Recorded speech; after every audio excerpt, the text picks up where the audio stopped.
ബസ്സിൽ കയറിയാൽ ഇപ്പോൾ ഒരവസ്ഥയുണ്ട് സുഹൃത്തുക്കളെ. പുരുഷന്മാർക്ക് വാവലിനെപ്പോലെ കമ്പിയിൽ തൂങ്ങി നിൽക്കാനേ വിധിച്ചിട്ടുള്ളൂ.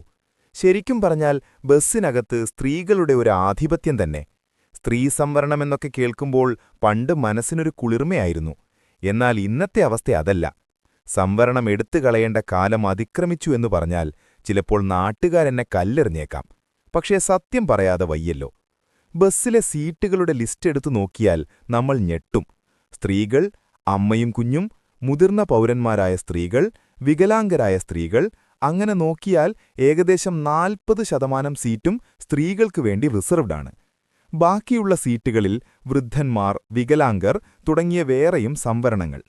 ബാക്കിയുള്ള ജനറൽ സീറ്റിലാണെങ്കിൽ നമ്മുടെ പുരുഷപ്രജകളൊന്ന് ഇരിക്കാൻ നോക്കുമ്പോഴാണ് അടുത്ത ട്വിസ്റ്റ്.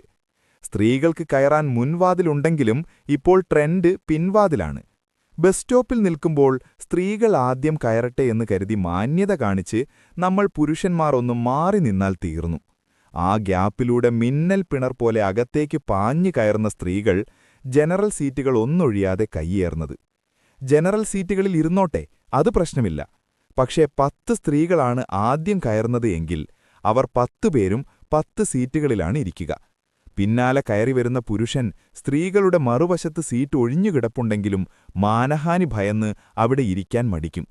കാണുമ്പോൾ ഒളിമ്പിക്സിൽ സ്വർണം കിട്ടിയ പ്രതീതിയാണ്. ജനറൽ സീറ്റ് എല്ലാവരുടേതുമാണ്. പക്ഷേ ചില സമയത്ത് ലേഡീസ് സീറ്റുകൾ ഒഴിഞ്ഞുകിടക്കുന്നുണ്ടാകും. എന്നാലും ഇരിപ്പ് ജനറൽ സീറ്റിൽ തന്നെ. ചോദിച്ചാൽ മറുപടി റെഡി. ഇത് ജനറൽ സീറ്റല്ലേ, ആർക്കും ഇരിക്കാമല്ലോ. ശരിയാണ്, നിയമപരമായി തെറ്റില്ല. പക്ഷേ പാവം ഒരു പുരുഷൻ ലേഡീസ് സീറ്റിലൊന്ന് ഇരുന്നു പോയാലോ? പിന്നെ പറയണ്ട, നാട്ടിക സാബു പറഞ്ഞ പോലെ സംഗതി സ്ത്രീപീഡന കേസുവരെ എത്തിയേക്കാം. ആ പേടി കാരണം കമ്പിയിൽ തൂങ്ങി നിൽക്കാനാണ് നമ്മൾ പുരുഷന്മാർക്ക് വിധി. മനസ്സലിവ് വൺവേയാണ്. ഇനി ഏതെങ്കിലും ഒരു പുരുഷന് ഒരു സീറ്റ് കിട്ടിയെന്ന് തന്നെ ഇരിക്കട്ടെ. ഒരു ഗർഭിണിയെയോ കുട്ടികളുമായി വരുന്ന സ്ത്രീയെയോ അല്ലെങ്കിൽ ഒരു വയസ്സായ സ്ത്രീയെയോ കണ്ടാൽ നമ്മുടെ പുരുഷന്മാർ ഉടനെ എഴുന്നേറ്റ് സീറ്റ് കൊടുക്കും. അത് നമ്മുടെ ഒരു മനസ്സ്.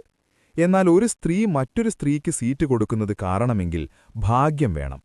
ജനറൽ സീറ്റിലിരിക്കുന്ന പെങ്ങളോട് ലേഡീസ് സീറ്റിലേക്ക് മാറാൻ പറഞ്ഞാൽ കിട്ടുന്ന നോട്ടമുണ്ടല്ലോ, അമ്മേ!